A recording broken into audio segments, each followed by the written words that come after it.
having me. There is a moment in every life when you decide to rise, to stand taller than your fear, to speak louder than your doubt, to chase the vision that sets your soul on fire. This is that moment. And here, we walk it together with stories that awaken, voices that inspire, and truths that set you free. This is Positive Talk with Kevin McDonald, where hope has a voice, and that voice is yours. And welcome to the show, everybody. You're going to have, I got to tell you, you're going to have a great time today. For the next hour, we've got Kevin Hypes with us. He is affectionately known as a Forrest Gump of New York. He's got a book out that's called The Book of Me, and it's his autobiography. He's got over 70 really funny, heartfelt stories. He's done so much in his life that it's really fun to have him here. And there's Brashelle. Brashelle, how you doing, kid? I'm everybody's got those days, and I'm fighting against it because these conversations are what's so important. And to be smashed in the middle of these two Kevins, I'm like, I've prepared my face for lots of frowning maybe at the end of the day because I'm gonna need it. We've already laughed so much, and Kevin, thank you again, as Kevin said. This is gonna be a little weird. Thank you for joining us in. How are you? I'm having a blast. It's been a long week. I'm glad it's Friday because, I'm still working. I'm a commercial real estate broker and developer, but that's just what I do to make money. Everything else I do for fun. So it's been a great day. And I was telling Brashelle, and if you've listened to the show at all, you know that one of the biggest moments of my life was when I was 7 years old and the Beatles were going to be on the Ed Sullivan Show, and my parents sent me to bed because they wanted to watch Bonanza. That's how good they were about this kind of stuff. And so they sent me to bed, and 72 million people saw the Beatles on the Ed Sullivan Show. And my parents and my sister weren't one of them, or three of them, and stuff. But he was in an actual Beatles tribute band. He was George, don't you know? And he played lead guitar for the Beatles tribute band, and that when you were just a wee youngin', and that must have been great fun for you. I got to tell you, it was a great experience. And there was a reason why we did it. I was in a rock band, an original rock band called The End. And we were very good. We had about 3 hours worth of music. And we wanted to be professional musicians and get a recording contract. And we played our original music a few times. We did a bunch of studio recordings. And the songs are available actually on Spotify and Amazon Music. I actually put 20 of the songs up. Professionally recorded 45 years ago, and they're still great music. But anyway, the management company said to us, you guys are very good musically, but you're very boring on stage. We were like studio musician guys. Back in the 70s, you just stood there and played. You didn't, it wasn't until, MTV that you had to have attitude and look good on stage. So they told us, you guys need some stage presence. You need to go on the road and get some experience. So we tried to play our original music and mix in a few 60s and 70s songs. And we were very good at Beatle music because all the guys in the band were Beatle influenced. So the management company said, you guys do Beatles so well. If you did a Beatlemania show, you'd make a lot more money. And I was the business guy as well as the guitar player. And I said, well, we don't want to be a cover band. We want to be a recording artist. And he said, get off your high horse. You need money to record, don't you? I said, yeah. He goes, how much you making now? I said, well, man, we're making $300 a night. And in New York, you had to play 4 sets, 4 45-minute sets. And you didn't get on till 11 at night because the bars didn't close till 4 in the morning. You're making $300 a night. So I said, well, $300. And he goes, listen, you guys do Beatles so good. If you did a Beatlemania show, put on the Ed Sullivan things and the Sgt. Pepper thing, and he goes, your price will go from $300 to $3,000 a night. And I said, holy cow. I said, guys, we're going to do it. So we did it. And it really was great experience because we were able to travel all over the Northeast, because it was a show. It wasn't just a band, and we traveled all over. He told me a story, Rochelle, about the time that they were doing the Beatles, but they needed an opening act. Tell us that story. That's a great story. It's all in the book, of course, chapter 40, I think it is, or episode 40. But again, I was the business guy. We had a guy in the band named Roy.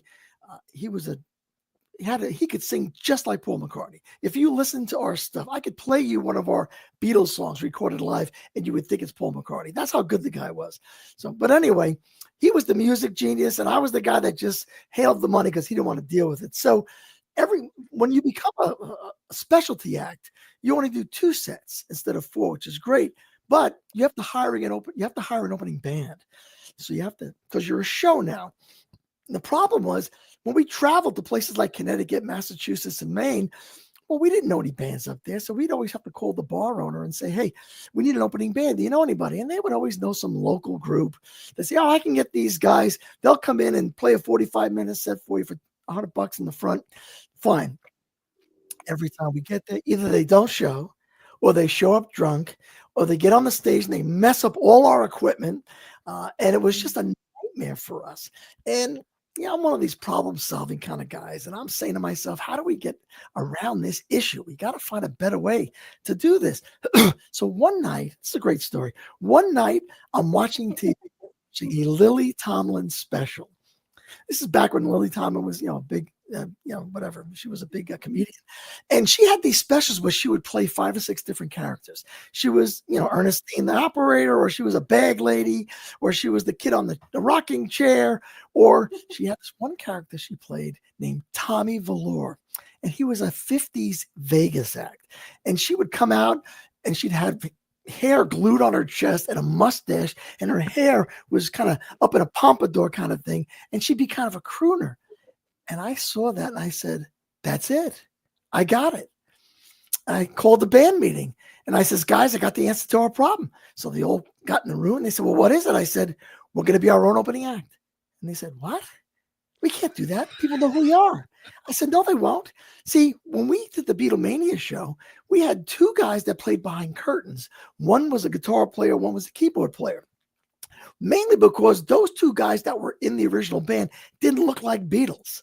One was a long blonde-haired guy with a Gibson SG, and the other guy was a keyboard player, long hair and the whole deal. So they agreed to play behind curtains, these wonderful guys, and we hired a guy to play Lennon. So these guys played behind curtains every night. But see, that enabled us to play like Abbey Road medley and stuff because we had strings and we had double guitar parts. So I said, Mike and Steve are going to be the front men, and we're all going to wear leather jackets during the first set and wear sunglasses. And Mike, we're going to call Johnny Velour, and we're going to be the RPMs. It's going to be called Johnny Velour and the RPMs.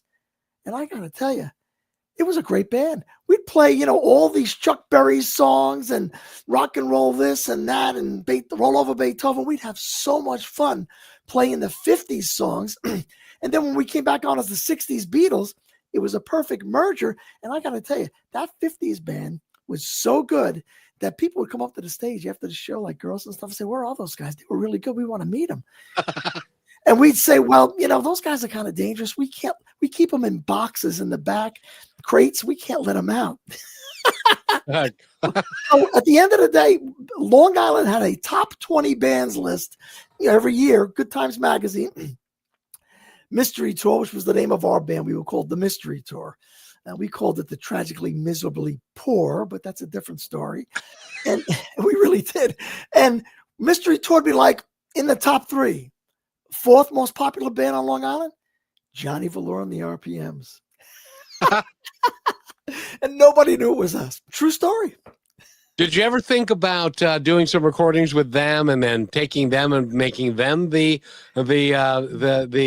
main band? We probably should have, because they were really good, because we were very loose and had a lot of fun. But what hurt us was that because we were all very Beatle influenced, we were all about harmonies and stuff. And our song was power pop. So it was heavier guitars, but it was very melodic and lots of great like Beatle type harmonies. The problem was that in the late 70s, that was kind of going away, and the new wave stuff was coming in, like the Police and all these other groups. And people thought our music was great, but they just thought it sounded too 60s. And of course, the other band was a 50s band. So we were just, it was just bad timing for us because we weren't willing to change our sound just to try to get a recording contract. But we have, I mean, in those 1 or 2 chapters about the Beatlemania band, about the band, there's so many funny stories. It was like Spinal Tap. It was that kind of thing. I mean, we had some crazy stories. In Maine, we played in Maine, and in Maine, they're a little naive up there. I mean, they thought we were Beatlemania. I mean, the bouncers had to like clear a path to get us to the stage. Girls would jump on the stage. They're throwing them off. This one girl threw money at me. A dollar bill bounced off my chest. I'm like, holy cow, we're going to be famous. We thought we were famous. And then the next night they book us in a club in New York called Ace in the Hole. It's a biker club. And you feel like a bunch of lollipops and they're throwing bottles at you. Then you realize, I'm in the wrong business. What am I doing? It's trying to make it a rock band. It's a very interesting experience. I gotta tell you, I gotta believe that. And because, in the late 70s, and people may not know unless you were alive then, but this thing called disco took over. And it became, like the Bee Gees and Saturday Night Fever and all of that, staying alive, and all of that kind of stuff. And You weren't doing that. yeah, it ruined everything and stuff. But by the way, we're talking with Kevin Hypes. He is and by the way, why do they call you the Forrest Gump of New York? Well, I kind of gave that name to myself because I said, maybe I'll sell more books if I call myself Forrest Gump. No, that is kind of true. But the thing is, I've done so many different things in so many different decades. Now think about it. Forrest Gump was really based on a Southern guy who probably had maybe, 3 decades? Like it was like the 60s, 70s, and 80s, I think it was. Yep. Well, I've lived in 8 different decades, from the 50s to 2020. I mean, and I've got stories in every decade. So I said to myself, I'm kind of a New York Forrest Gump. And think about it, though. If they were ever going to do a sequel, and they tried to do a sequel, I did a lot of research on this. In like 1999 or something, they tried to do a sequel, and they really couldn't come up with it. It's very hard to do a sequel, especially of a movie that was so successful. It's very hard. And they tried to do one, and they really couldn't come up with it. But if you're going to do a sequel of a movie like a Forrest Gump, what better way to do it than to use a New York guy? That's a whole different angle on this thing. I mean, the first one was a Southern guy with that heavy Southern accent. For a New York guy, I mean, I even thought about it, instead of, how they had the feather floating down. I said, I envisioned me like in a stroller, my mother pushing me down New York streets, bumping up and down the curbs because they didn't have those curbs back then, and a pigeon flying over Queens, and it drops a feather. And I said, wouldn't that be a great opening? I really think it would. So that's how I came up with it. Brave. I have to tell you, Rochelle was holding on to her face because she was smiling. And then she disappears again. We're having connectivity issues with her, but she'll be back. But while she's away, Kevin, I want to introduce somebody to you. Sure. His name is Samuel. He is in Kenya. He's got a program in Kenya. He talks to us a great deal because he feeds, and they're up. It's midnight their time. And on Saturday morning, he feeds 350 kids. Amen. Because they need to. And greetings, elder brother Kevin, and my sister from another mother, Rochelle, and guest Kevin Hypes. We are watching you live from Kabiria slums in Nairobi, Kenya. Great work with our favorite show.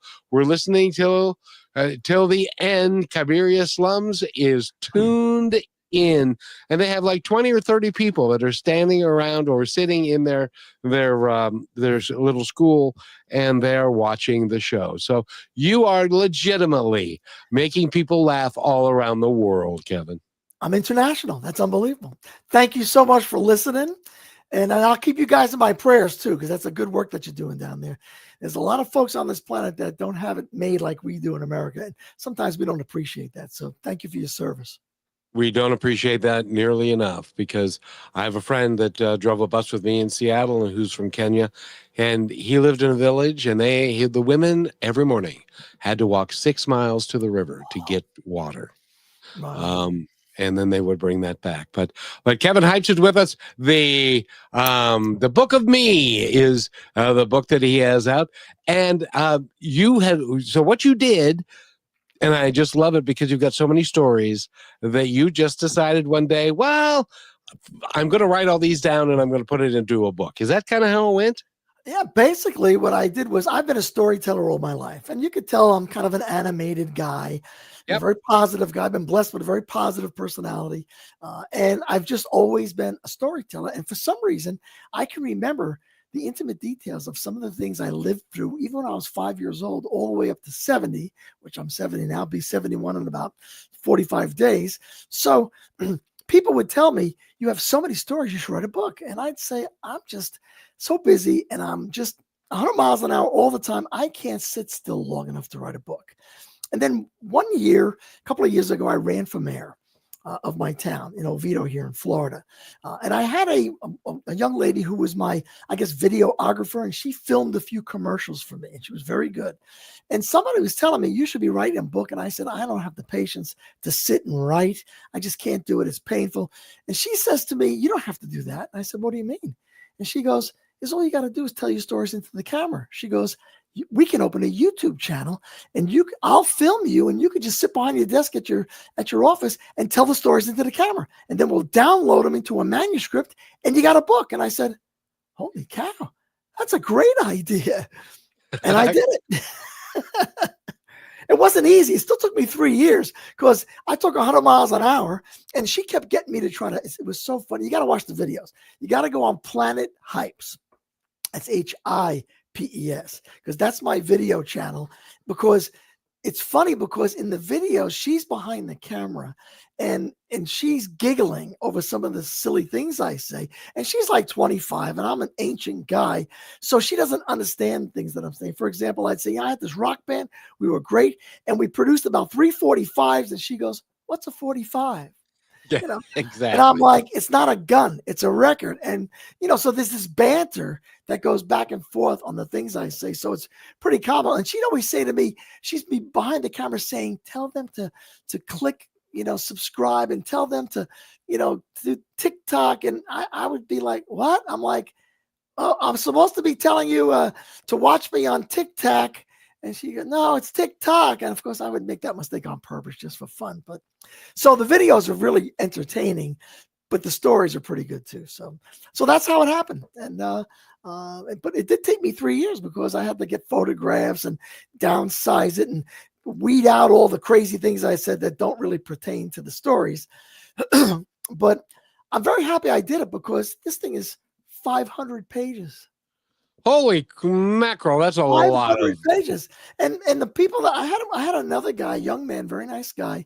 I got him on Upwork to kind of help me because I don't know how to write. I mean, I never went to college. I'm a street kid from Queens. And so I needed somebody to kind of, sometimes you got to put things in quotes or use italics. And, there's ways to make it look readable. So I had this young man on Upwork, great guy. We became great friends. And he kind of helped me make it look like a book.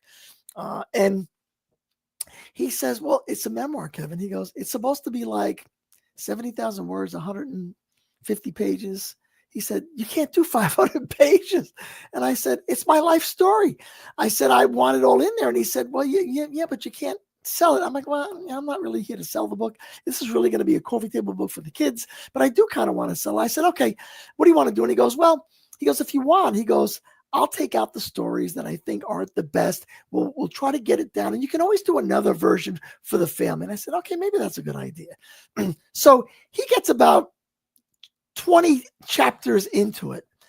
And he says it to me. And I said, where's the Needle Boy story? He goes, well, that wasn't a very good story. I said, are you kidding? That's a great story. Put it back in. And they're like, where's my first girlfriend story? He goes, everybody's got one of those. I said, no, did you read it? I said, there's a connection there. I said, it had to do with this. The girl's name was Judy, and my older sister used to listen to these records back in the 50s. Judy's Turn to Cry. And I remember that I used to hear that through the wall. And when Judy left and I didn't see her again, every time the song came on, I thought about my first girlfriend. I get a tear in my eye when I heard the song Judy. And I'd say, isn't that great? He goes, all right, I'll put it back in. And then I finally said, you know what? Put it all back in. Well, and it is what it is, and it's one of those books, because it's story by story. You can read a couple stories and then put it down and then pick it up again.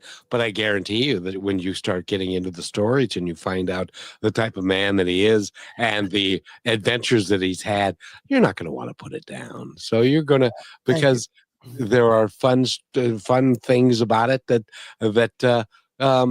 and the stories. We were talking about this before, that you could be a stand-up comic, and you said, yeah, I don't like to memorize jokes and stuff, and you don't need to. All you need to do is tell some of your stories, and you'll have the entire room cracking up, because that's the kind of guy that you are.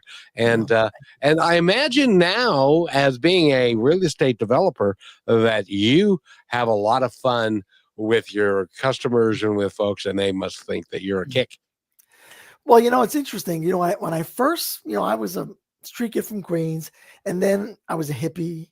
And then I had the long hair down to my backside. I wore it in a ponytail, and I worked in a factory. And then I got into the rock band, and so I was never really a business professional. I did work in a bank for a year or two before I went on the road with a rock band. And when I came out of the rock band, because I was really trying to mend my first marriage, which was blowing up in my face. And my brother, who's a preacher, sat me down, and I said, Mike, my marriage is blowing up. What do I do? And he says, well, the first thing you got to do is get your act together with God. And I said, Mike, my wife won't even visit you because she thinks you're a crazy holy roller.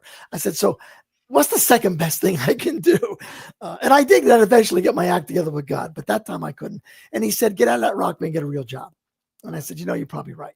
So I actually left the rock band. And it was 4 years. I was almost 30, and I had to make a decision. Do I get a real job, or do I end up, a wedding singer for the rest of my life? So he set me up with a meeting with a real estate developer who was a very wealthy man, who was a member in his church. And of course, I met with that man, and I've always been good with numbers. And I found out over the years that real estate's very simple. You don't need a college degree to be good at real estate. Real estate's very simple: good with people and good with numbers. That's real estate. And I've always been good with numbers. I was 8 years old. I had a shoebox with envelopes in it, and I had a budget. $2 for this, $2 for that. I mean, I really didn't. I just thought everybody was like that. Nope. And I didn't realize that most people had no idea what to do with money until they were in their 20s or 30s. So I was a natural for real estate and didn't realize it. But when I got this job, I'm wearing 3-piece suits. I'm showing up in an office, and I was very intimidated because I had all these college grads and these Harvard grad kind of guys in the office. And I'm this, street kid, former hippie, who knew nothing. I was very intimidated. And I guess I'll continue to tell the story. I mean, the good news is that because of my personality and my outgoing storytelling, people liked me, and people like doing business with people they like. And that's how I became successful. But at the time, I didn't know that. I thought I had to be, smart and good at things. And I didn't realize that a college degree doesn't really make you smart. It proves that you can remember things. And it does prove that you can think, I guess, logically, I guess. But that was never a problem for me. But the funny part is that I was in this office, and I'll tell this very quick. It's in the book too. And I'm sitting there, and what I was doing is that he had me doing analysis to buy shopping centers. And this is back when there was this thing called, I forgot what it's called now, but it was a certain type of real estate where we used to buy shopping centers, and we would buy them cheap, and we would put wrap mortgages on them and make them show losses so that it was called syndications. And so that doctors and lawyers could buy a percentage of the shopping center and show a huge loss and then offset a lot of their income. So they never bought the shopping center to really make a profit. They bought it to write off all their income. Now that became illegal in 86, but in 83, when I got that job, it was legal. So my job was to analyze these old rundown shopping centers that were half empty. And I used to do it on green sheets, which were like these things would spread out. And there were like 8 million columns. And I would have to do an analysis. I do a pro forma, and I would use a calculator and a pencil with an eraser. And every time I wanted to change the percentage of growth on the pro forma, 3%, 4%, I'd have to erase what I wrote, redo the calculation, put it down. And I mean, it took forever to do it. Right next to me, this is a good story. Hang in there with me. Right next to me, it's true. Right next to me was this computer. It was an Apple II on a cart, and it had a cover on it. And I remember looking at the thing, and I remember seeing Apple II. And I said to the kids in the office, the girls in the office, what's that? And they said, it's a computer. I said, does anybody use it? They said, no, it's just been sitting there for like a year. No one uses it. I said, really? I said, well, do you mind if I tinker with it? And they said, no, go ahead. So I took it off. I sat down with it. Well, there was this program on it called Lotus 123. Now that was the spreadsheet program before Excel. That was the original spreadsheet. Yeah. This is back when there was 5.5-inch floppy disks and all of that, right? So I saw this thing and I said, this is a spreadsheet program.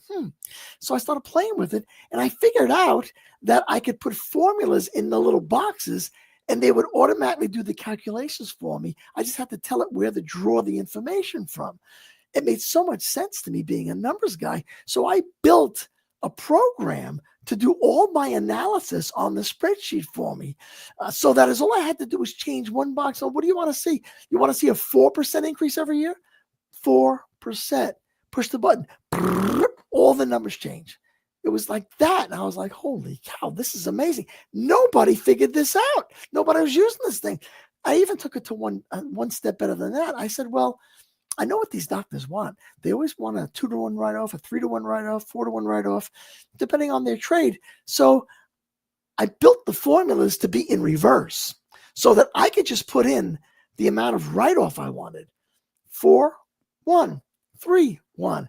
And it would back into the whole pro forma, back into the interest rates, back into the wraparound mortgage, back into everything, and tell me exactly how much to pay for the shopping center and how big a mortgage to put on it and what kind of interest to charge to show the maximum loss. It just seemed easy to me. So when these Harvard grads and doctors and lawyers came to me and they said, Mr. Hansen says that you've got my analysis on the pro forma, show me the pro forma. And I said, well, I have it on the computer. They're like, what do you mean on the computer? I said, yeah, I built it on a program. They said, what? I said, well, come on over. These guys are looking over my shoulder. And I'm saying, what kind of a write-off do you want? They said, what do you mean? I said, just tell me what you want. I said, well, I'd have to get a 3-to-1. Okay, 3, 1, boom. Okay, you got to buy the center for $11 million. You got to put an $8.5 million wrap mortgage on it, a 6.5% interest over 30 years, and you'll get your 3-to-1 write-off. And these guys' jaws dropped. They were like, who is this guy? It was just common sense to me. And that's when I realized that these Harvard grads were not smarter than me just because they went to school. As a matter of fact, I realized I was probably smarter than most of them. The thing is, they knew a lot more about college football and golf than I did because I never played those things. To me, college football acronyms gave me a headache. There was so many acronyms. I couldn't figure out all these teams. It's funny how things turn out. But see, if you're good at college football and golf, and you're a Harvard grad, you'll go places in this planet. Go figure. It is amazing. You know, we're talking with Kevin Hypes, by the way, and he has done so many things. And I want to ask you when we come back, because there's a franchised thing, and because you're in the real estate business, I work for a company called Garcia's of Scottsdale, and they told me what the business model was for them. When we come back, because this is kind of how restaurants seem to be working in the franchise model of what they're doing. So I would love to talk about that a little bit when we come back. We're going to take our halftime break, and hopefully our friend Rochelle, who's having connectivity issues, will come back and see us because she's missing a really Come on back. show. Come on back, kid. And so we will be right back right after this. You're listening to Brushwood Media Network, the best in syndicated talk, news, and entertainment shows. Are you looking for your daily dose of inspiration? Stay connected to all your favorite shows, music, and news with the Brushwood Media Network app. From Positive Talk Radio to Greatest Vibes Unplugged and so many more uplifting voices around the world, everything you need is right in one place. It's easy to use, too. Always available and designed to keep you inspired 24 hours a day. Go to brushwoodmedianetwork.com and download the app, and you will always have Brushwood Media available on your smartphone. Download it now and make inspiration and music and conversation part of your everyday. And welcome back to Positive Talk. My name is Kevin McDonald, and we've got the Forrest Gump of New York. And I now know why you call yourself the Forrest Gump of New York, because your stories go from the 50s and then the 60s and the 70s and the 80s for 7 or 8 decades. And the interesting thing about that is there are people in our audience, because weren't alive then. They have no earthly idea what a floppy disk is. Can you explain to our audience what a floppy disk was? Sure. Well, it was I guess it was an information disk that we used to use on computers back in the day. Today, it's kind of like a thumb drive, I guess. We store information. But back in the early days of computers, it was actually a disk about this big, 5 inches, I think, or 5¼ inches. And it slipped into like an area, kind of like a CD slot that you have in a car, into the computer. And it read information, or it stored information. And like everything else on this planet, it evolved, just like records turned into 8 tracks turned into CDs and into cassettes and all of that evolution. And now it's a thumb drive, or it's in the cloud today. That's where it is. So can you believe that people that were born in 1990, which I remember well, are now 35 years of age, and they've got children, and you would be somebody's grandchild or grandparent. And are you a grandparent, by the way? I'm not. I got 3 kids, 3 adults. I love them all. They're all wonderful kids. 26, 30, 31, and 36. Oh, they're still young. And my 2 oldest are daughters, and they're just like their mother. They're very smart. Too smart. I think they scare the boys off. They're very self-sufficient. I keep telling them, you got to let the guys think they're smart, or they're never going to marry you, But they're very self-sufficient. But I know God's got the right people picked out for them, so I don't stress about it. And I'm going to live to be 100. So even though I'm 70, no grandkids, I got plenty of time. So I'm not worried about it. Absolutely. And living to 100, when you have the type of life that you do, and the zest for life that you do, it makes it easy to live to be 100. Well, we'll see. If God wants me here, I'll stay. Well, you got so much work to do. But I wanted to ask you about restaurant. I was working for Garcia's of Scottsdale, and they were putting up restaurants all over the place. And it was because they were becoming a real estate company, and they were making money from the restaurant, but it was really the real estate value that they were talking about that was important to them. Is that common? Because they're out of business now, but was that common at the time? It is, and it still is. And really, what it depends on is the company's business plan. Most companies, and I know all about this. I owned a franchise myself. I used to own a Mooyah Burgers, Fries, and Shakes out of Texas. I ran it for 4 years. That's a hilarious story too. So we'll get to that. But you see, every business has a business plan, and chains that want to expand very quickly, like Starbucks, for example, they don't like putting their money into the real estate because it takes a lot of cash to buy a piece of land and spend $2 million to build a building. And all of a sudden, they got to invest $3 million, $4 million to get up a building. Well, you got to raise an enormous amount of money to open hundreds and hundreds of stores when you got to put out $4 million every time. It was more important to them in their plan to open stores quickly. So they went the way of leasing space from developers who buy the land, build the building, and rent them the space for 10 years. Then all they have to do is fit out their space at maybe $700,000, and they can open the stores faster. So that was their plan. It makes sense. Others, like let's say McDonald's or Chick-fil-A and guys like that, the real estate is very important, because the bottom line is the value in real estate is location, location, location. And we all know that these kinds of real estate companies, especially fast food guys, they want to be right on Main and Main. They want the corner lot. They want to buy the corner, and they want to own their real estate because what they do is they buy the real estate and then they franchise the location to somebody else who's going to run the store, own the equipment, but not own the building. You see, and then if that guy goes out of business, they still got themselves a piece of real estate. And you know what? That land that they might have bought, if they go into an area that's just beginning to grow, and maybe they buy the land for $500,000 and $600,000 in 10, 15 years, and that market fills in, matures and builds out, that land's worth $2-3 million at the end. Well, that times a couple of thousand units, and they're a powerful real estate company. And if the franchisee ever goes out of business, they own the real estate. They just put another one in. So there's many ways to go about it. That's what's great about America. There's so many different ways to put together a business plan to be successful.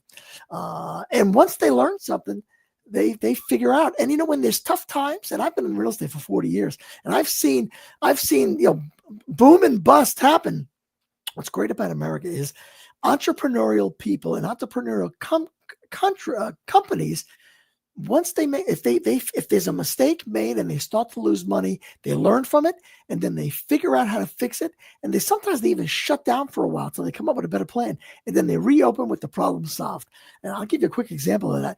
When the bust came in 2007, and everybody kind of went not out of business, but everybody got hurt from 2000. Banks stopped lending money, which was the stupidest thing to do, because all of these guys exist on their credit lines. You start to tell a store, a carpet store. I had this carpet store, very successful, but he had to borrow money on a credit line to stock his carpet to sell it.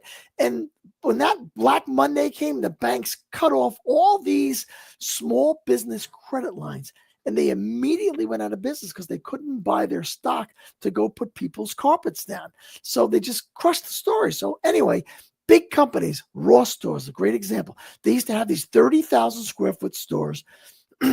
And when the tough times came, they stopped opening new stores.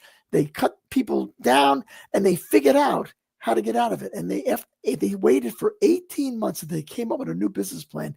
And then they went back out again. They changed their footprint from 32,000 to about 18 to 21,000. So they lowered their employee need, they lowered their overhead in terms of electric, they lowered their rent, and they went into secondary markets. And since the times were tough, they could get buildings at $3, $4, $5 a square foot if they spent their own money building out the store, instead of paying $15, $20, $25 a square foot to a ground zero location and quadrupling their income. They figured it out, and they just downsized. And they started expanding again. It was just amazing. And it wasn't only them. Think about it. Every one of these big chains hunkered down, figured out why they were losing money all of a sudden, came up with a new plan, and they came out of the chute, re-expanding, and so they figured it out. PetSmart was always 30,000 square feet. You look at a PetSmart now, 12,000 square feet. I mean, look at them all. Even the office products guys today, they're 25,000 square feet. Now everybody's buying office products online. Those guys are going to close a lot of those stores because nobody goes to Office Max anymore when they ship you the paper to your house. So businesses in America, and I guess all countries, are entrepreneurial. When they see the problem coming, they try to get ahead of it, they try to figure it out, and they try to solve it. And the entrepreneurs always figure it out because their money is on the line and their future's on the line. So that's why I fix broken shopping centers and broken malls. I'm an expert at fixing broken real estate because real estate is an evolution. I take old malls now that no longer get visits because Amazon, took all their business. The department stores don't do any business anymore. And I turn them into what I call mixed use projects: eat, sleep, work, play. And I'm turning these malls around, and I put in apartments, I put in hotels, I put in entertainment, I put in restaurants, I put in businesses, and I put in some retail, just enough to service all of that. Retail can't be the main draw anymore. People don't go to malls for retail. Now, some malls they do, big regional malls in ground zero locations, like in urban areas or in resort areas. But your average mall out in a small town, they're dead. But you know what? It's the same, like I said, and I'll end the conversation like I started it. Real estate is location, location, location. And the good news is all malls were built at good intersections. So it's good real estate, which means you can fix it. You just got to know what to do with it to fix it. And I'm an expert at that, but I'm not a millionaire. But I will tell you this, Rochelle is also got a real estate license and is working on stuff. So Rochelle, do you have any questions? It's rare to have somebody who's been in the business for 40 years. Do you have any questions for him? Oh, you're on mute. Oh, you're on mute. Okay, you can hear me now. There you go. There you go. Go ahead. I finally got us to load back up, and thank you, Kevin, for asking me that, because there's got to be so many of me that are like, well, how? There's opportunities that stand in front of us all the time, and a lot of us have these thoughts. Let's create this and let's do this, and then we don't. But even being in the real estate world and saying, hey, I'm interested in this, and I could see how this benefits people further than just myself. You took those opportunities, but you had a guideline. And I think a lot of us do that. We have great ideas. We come up with amazing things. Sometimes I shut off my phone when I'm having certain conversations because I don't want my idea stolen from me. But how did you take this into an opportunity that you saw was a possibility, rather than to say, oh no, that's too hard, it's too complicated, there's no way. If it was that easy, everyone would be doing it. And that's something you hear in real estate a lot. That's a great question, because first of all, everybody has ideas, and it's almost easy to have a good idea. The hard part is executing it. And a friend of mine who's an entrepreneur told me one day, and he was right. He said, Kevin, I got to tell you something. This guy is a lifelong entrepreneur. And he said, everybody has great ideas. He said, but most people are working 9 to 5 and they're trying to pay their bills, and they never have the time or the money to act on their ideas. And that's the truth. It's very hard. You got to burn the candle at both ends. It's not easy to do. It's so true. It's very risky to be an entrepreneur. And for some people, it's not even possible. But everybody has good ideas. It's the execution. So there's lots of ways to do it. Now, as a real estate professional listen, I make good money, and I do have some money. I'm not a zillionaire, but I do. But you know what?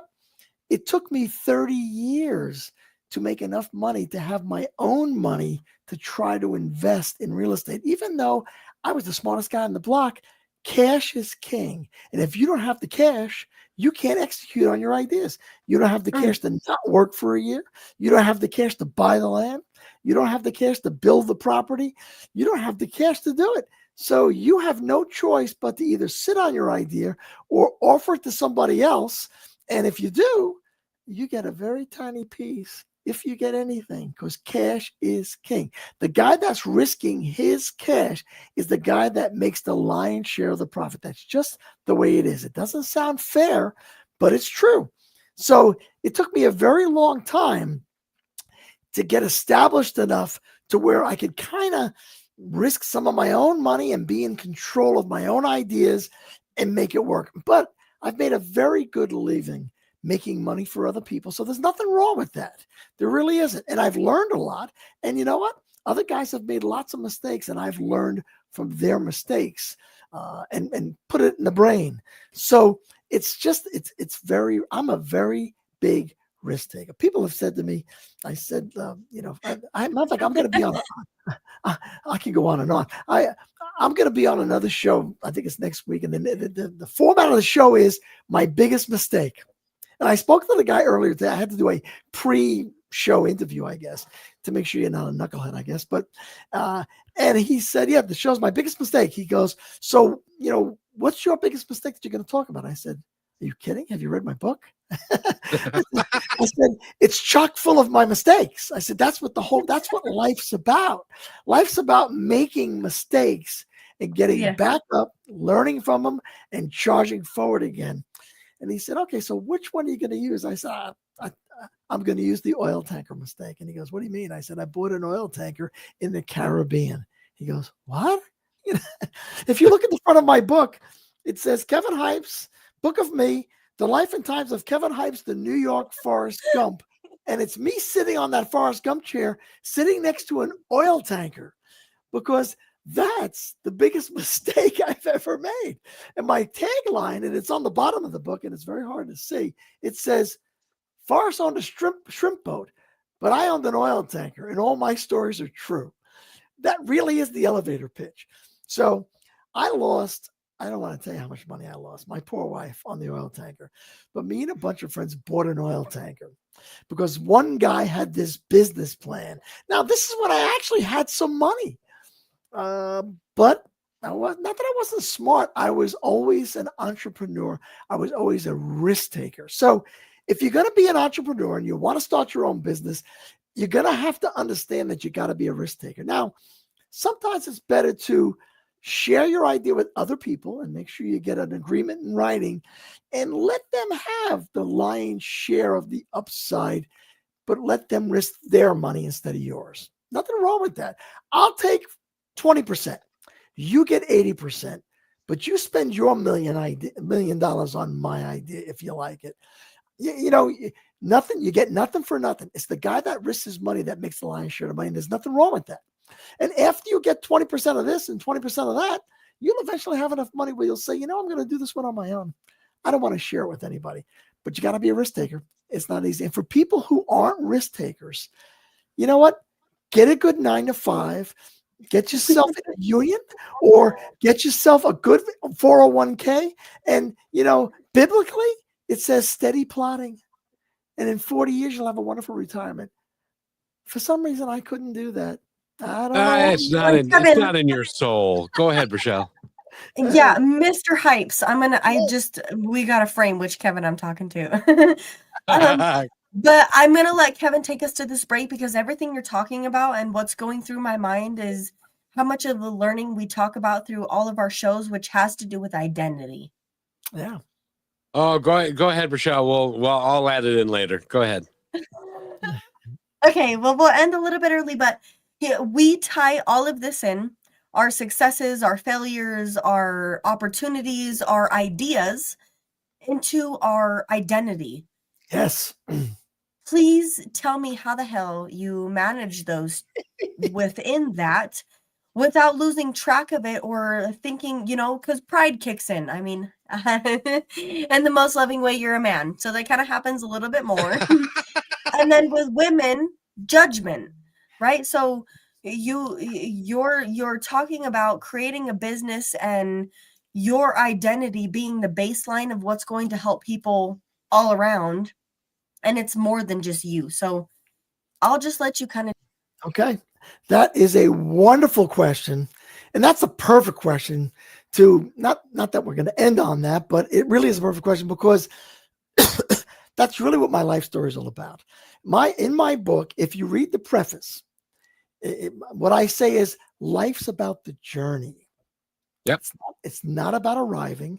It's not about making millions. It's not about getting to the top of the mountain. It's about the struggle to get there. That's where you learn everything. That's where you develop your character. That's where you really do enjoy the game, so to speak, of life. Listen, there's a lot of very, very wealthy people who've made zillions and they got to the top of that mountain. And you know what they do now? They're about 75 years old. They take cruises. They're miserable and they complain about the food all day and they spend all the time worrying about losing their millions. That ain't ever going to be me. I don't care about money. My poor wife. But I don't care about money. I really don't. I leave it up to God. I'm a hardworking guy, and I'm an honest guy, and God blesses me. As long as I've got that going for me, I'll always feed my family. But let me tell you how I got to this place. It's because it's a spiritual thing. When I first became a Christian, before I became a Christian, I used to be afraid to do things. Most people stop themselves from being successful because they're afraid of things. And you know why? You mentioned it. It's pride.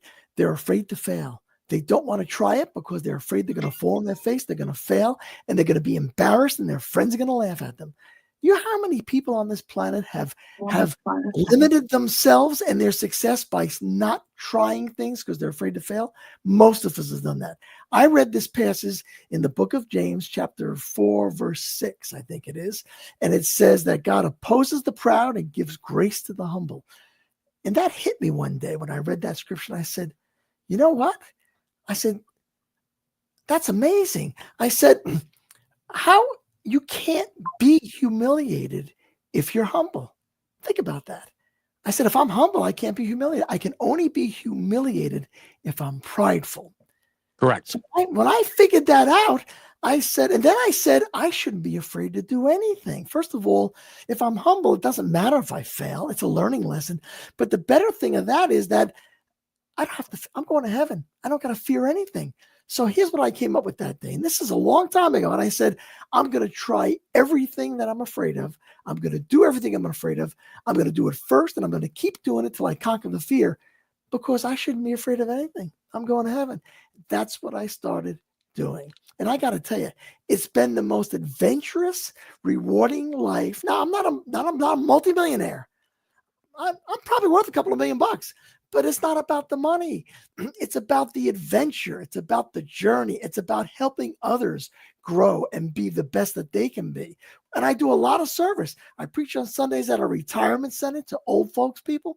And guess what? I use my skills as a Beatlemania guy. I actually play Beatles songs to these old ladies, and they're like 80 years old. And you know what? Paul McCartney's 83. When I'm talking to these memory pages and I'm singing "She Loves You, Yeah, Yeah," they think they're at Shea Stadium. I got to tell you, you can't buy that with money. It's so encouraging. It's not about the money. It's about helping other people. So I'm telling you, that's by the way, Kevin, you make me giggle because Rochelle, are you there? Yes, I'm here. Can you hear me? We can hear you. Sound horrible, but no, you sound great. I am fighting for every chance to be here. No, you're here, and that's great. But Kevin just said that he goes to the old folks' home, and he said these women are 80. Kevin, I know that you probably don't know this, but you're only 10 years younger than they are. I tell that to the owners, to the nurses. I say they should give me a free room. I've been preaching here for 10 years. Where's my free room? Yeah, but you know what? Yeah, but if I may say, both of you get to prove that age is just a number. It's just the psychological acceptance of who you can be and why you are what you do and all those things. But that doesn't have to stop. We can carry that on, and we can use what we've learned into our wisdom to pass along and to be the example of. So Amen. I really don't see it as a negative, but if I go to an old folks home, Kevin, I'll share you my input. I get as much or more out of it than they do. And that's the whole point. People think, wow, you're a good guy to do that. No. I benefit from it. I mean, they do too. Yeah. But it's, again, that's, for me, it's a biblical thing. Some of the most powerful scriptures that Jesus spoke about was about, look at this. He said the two most important commandments: to love God with all your heart, mind, and soul, and love your neighbor as yourself. Second most important commandment. And see what Jesus says about, and the Bible says about helping widows and orphans.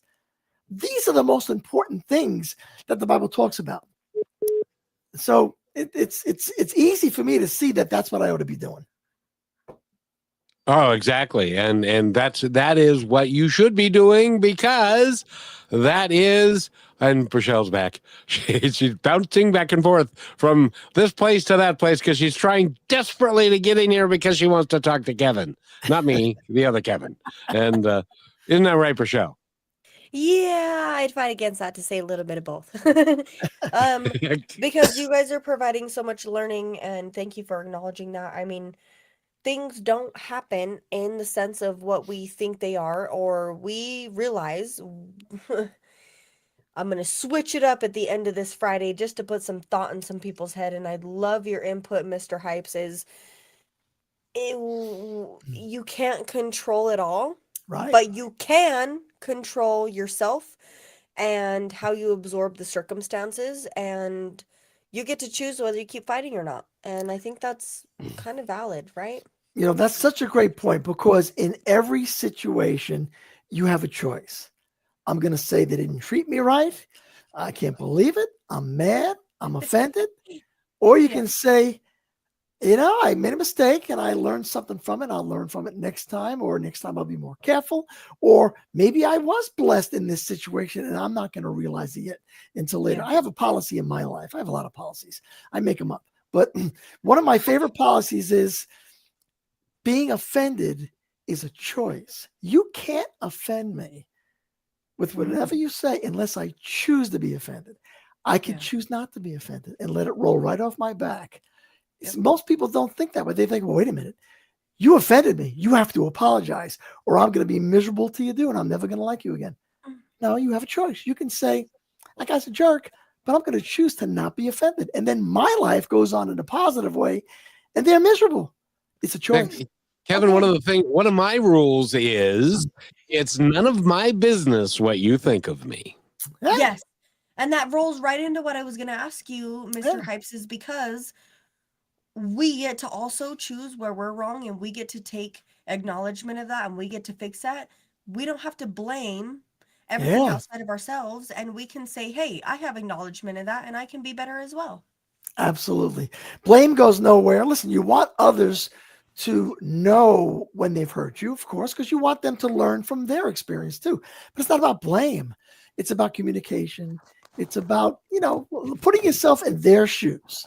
And what would I have said when that person said that to me? It's always about putting yourself in the other person's shoes. And listen, people aren't generally evil. I mean, there are some evil people out there, but most people don't set out to hurt the guy next to him.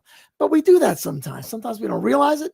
Sometimes we didn't know, and sometimes we did and we made a mistake and we have to apologize.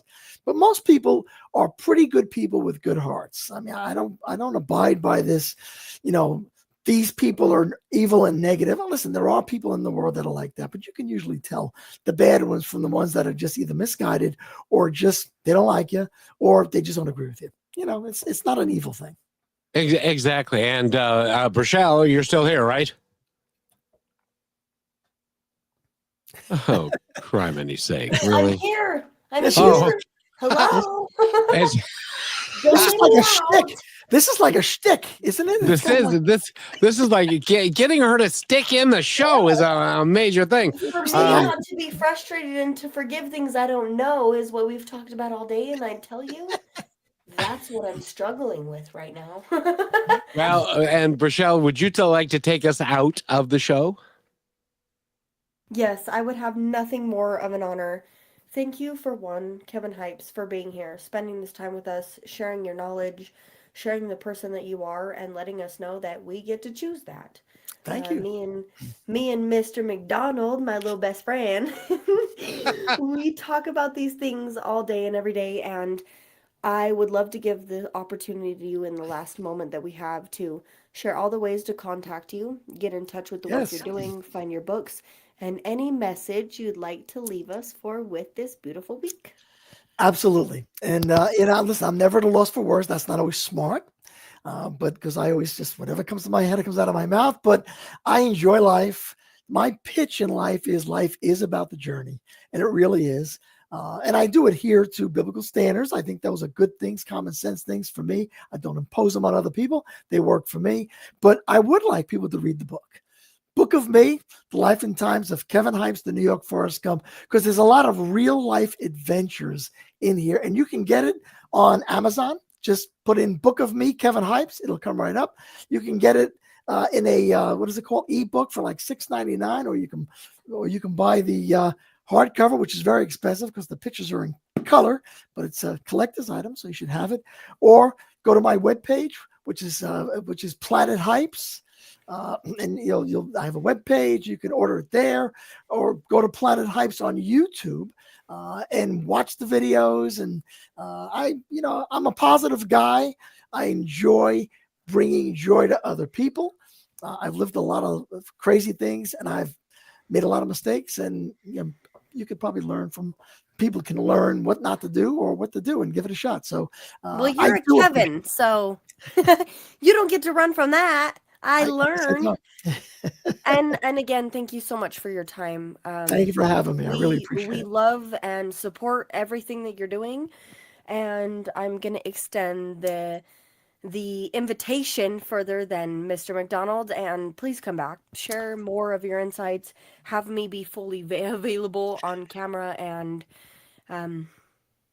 we're so thankful for you and everything you're doing. Stay in contact. Would love to come back. There's 66 stories in the book. We only touched on 1 or 2 of them. That's exactly right. Kevin Hypes has been our guest. By the way, that's Hypes with an I. H-I. Yes. Yep. And go to his website, Kevin Hypes, and his YouTube, and just type Kevin Hypes and he shows up everywhere. So I want to thank you for being here, young man, and have an awesome weekend. All right. Thank you. Thank you very much. You too. Thanks, everyone. We love you. Thank you for being part of Positive Talk with Kevin McDonald, where stories inspire and voices remind us of what truly matters. May today's conversation give you hope, courage, and a reason to keep moving forward. And just remember, till next time, be kind to one another because each other's all we've got.